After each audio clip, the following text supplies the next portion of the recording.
દર ઉપવાસમાં તમે જો એક જ જેવું ફરાળ ખાઈને કંટાળી ગયા છો તો આ ફરાળી ઢોકળા એકવાર જરૂર ટ્રાય કરજો. તો આ ફરાળી ઢોકળા બનાવવા માટે તમારે સાબુદાણા અને મોરૈયો લેવાનો છે અને બંનેને સાફ કરીને પછી પાણીથી સરસ રીતે ધોઈ લેવાના અને આને પાણી ઉમેરીને 3 થી 4 કલાક માટે પલાળીને રાખવાના. આ બંને વસ્તુ સરસ રીતે પલળી જાય એટલે એને મિક્સર જારમાં લઈને એમાં ખાટું દહીં, લીલા મરચાં અને જરૂર પ્રમાણે પાણી ઉમેરીને વાટી લેવાનું.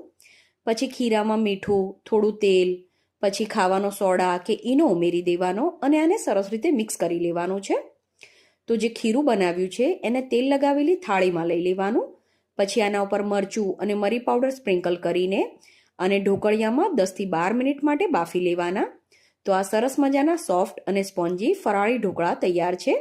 આના ઉપર વઘાર કરીને તમે આને ગરમા ગરમ ચટણીની સાથે કે પછી આ જ રીતે સર્વ કરી શકો છો.